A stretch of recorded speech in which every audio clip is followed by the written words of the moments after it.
मेरा नाम डॉक्टर अंजू महेश्वरी है। कुछ कहानियाँ हमारे मन का और हमारे हृदय का मंथन कर जाती हैं। इन्हीं कहानियों को आप तक पहुंचाता है हमारा चैनल तमसोमा, अज्ञान के अंधकार से ज्ञान के उजाले तक। अर्जुन आचार्य और उनकी पत्नी बहुत ही सरल हृदय थे। अर्जुन आचार्य भगवत गीता पर कमेंट्री लिख रहे थे। जब वे भगवत गीता के 9वें अध्याय के एक श्लोक पर पहुंचे तब उन्हें कुछ खटका। श्लोक यूं था, अनन्यास चिंतयन्तो माम ये जनाः पर्युपासते तेषाम नित्य अभियुक्तानाम योगक्षेमम वहाम्यहम्। अर्जुन आचार्य सोचने लगे कि ये कैसे हो सकता है कि कृष्ण भगवान कह रहे हैं कि मैं अपने भक्तों की कमियों को स्वयं आकर पूरा करता हूँ और उनके स्वामित्व की रक्षा करता हूँ। तो उन्होंने उस श्लोक के एक शब्द वहाम्य अहम को काट कर वहां पर करोमि लिख दिया। उसके बाद उन्होंने अपनी पत्नी से कहा कि मैं नदी में स्नान करके शुद्ध होकर आता हूँ, तुम भोजन का प्रबंध करके रखो। और वे चले गए। उनके जाते ही 2 सुकुमार बालक घर में पहुंचे और उन्होंने कहा कि गुरुजी ने घर के लिए कुछ सामान भेजा है। एक सांवला, एक सुंदर गोरा बालक दोनों आए और बड़े दुखी मन से उन्होंने सामान रखा। गुरु पत्नी ने उससे कहा कि बच्चों कुछ थोड़ा सा प्रसाद ग्रहण कर लो। बच्चे बोले नहीं नहीं माता, हम नहीं खा सकते, नहीं तो गुरुजी बहुत पीटेंगे, बहुत रुष्ट हो जाते हैं।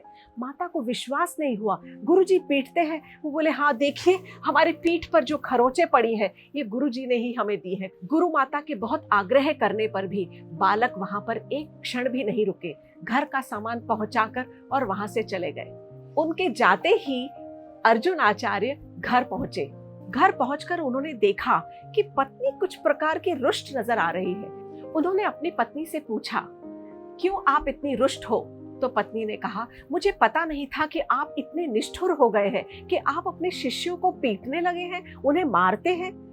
गुरुजी एकदम भौचक्के से रह गए। उन्हें समझ ही नहीं आया ये क्या हो रहा है। घर में सामान देखा तो उन्होंने पूछा, ये सामान कहाँ से आया? तो गुरु पत्नी ने कहा, अब इस प्रकार अनजान न बनिए, ये सामान आपने ही भिजवाया है। आपके 2 शिष्य आए थे यहाँ पर और वो ही ये सामान रख कर गए हैं और वे बता रहे थे कि किस प्रकार आप उनको पीटते हैं। उन्होंने अपनी पीठ पर पड़े खरोंचों की निशाने तक मुझे दिखाई है।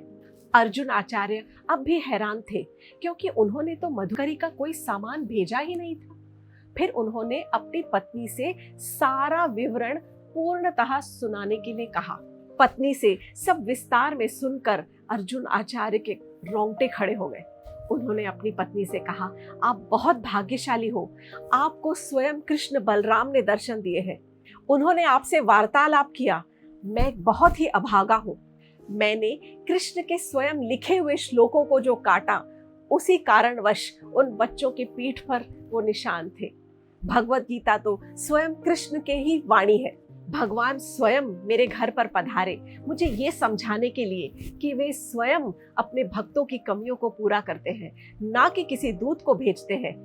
यदि इस कहानी ने आपके मन के किसी भी तार को छुआ हो तो जरूर हमारे चैनल को लाइक, शेयर और सब्सक्राइब कीजिएगा। धन्यवाद।